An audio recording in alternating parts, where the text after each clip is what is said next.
ماہ سیام میں بہت زیادہ اس بات پہ زور دیا گیا ہے کہ روزہ افطار کرواؤ.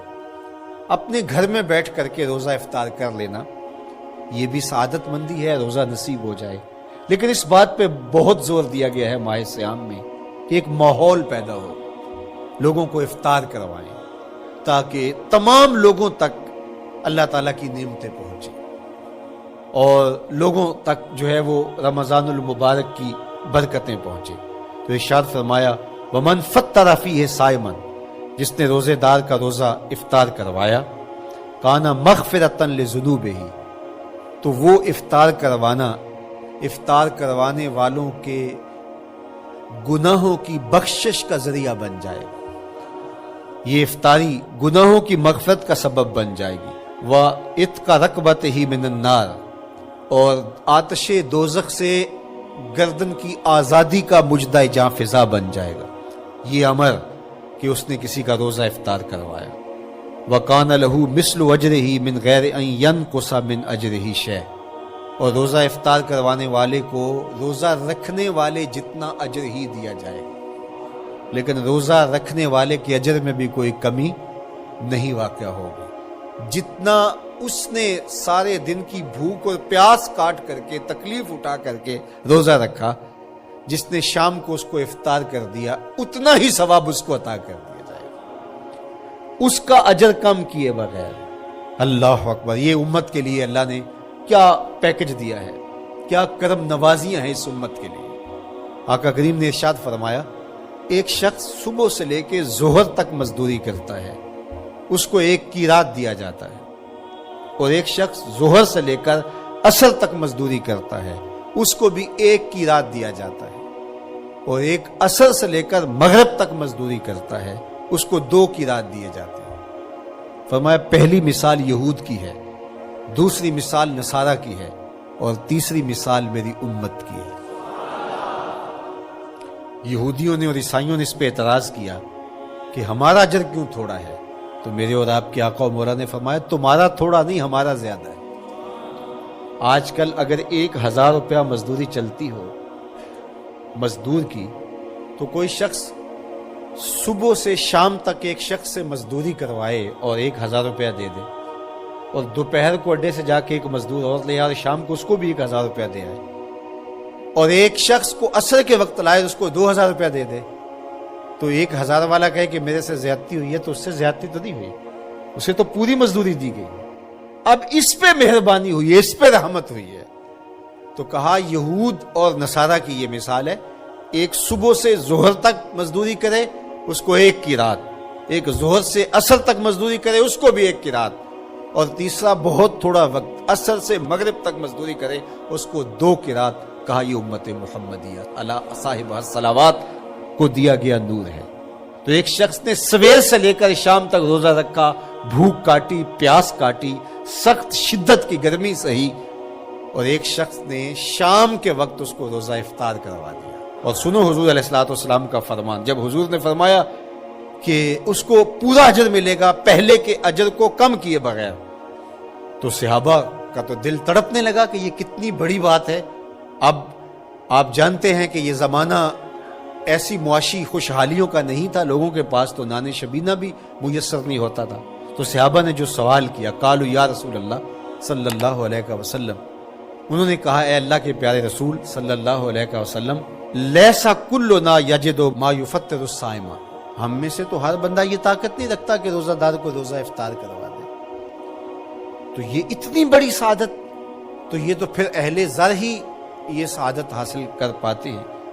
ہمارے جیسے لوگ تو پھر جو مال و دولت نہیں رکھتے تو وہ تو پھر یہ سعادت نہیں حاصل کر پائیں گے.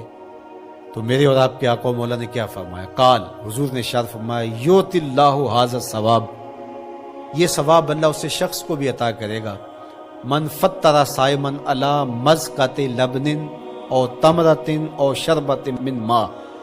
فرمایا کہ یہ اجر اللہ اس کو بھی عطا کرے گا جس نے کسی کا روزہ 1 گھونٹ دودھ سے کھلوا دیا، یا 1 کھجور سے کھلوا دیا، یا پانی کے 1 گھونٹ سے اس کا روزہ افطار کروا دیا. لازمی نہیں ہے کہ دسترخوان سجا ہو، انواع و اقسام کے کھانے پڑے ہوں اور وہ افطاری ہی افطاری قرار پائے گی۔ جس نے کسی کو وہاں باہر ٹوٹیوں سے پانی کا گلاس بھر کے، کٹورا بھر کے سادہ پانی بھی پیش کر دیا تو اس کو بھی ثواب مل جائے گا۔ کتنا ثواب ملے گا؟ پورا روزہ رکھنے کا ثواب اس کو ملے گا۔ کتنی رحمتوں کی لوٹ سیل لگی ہے۔ کوئی ایسے بھی بانٹتا ہے، کوئی ایسے بھی کرم نوازیاں ہوتی ہیں، لیکن میرے رب کے خزانے کتنے کھلے ہیں۔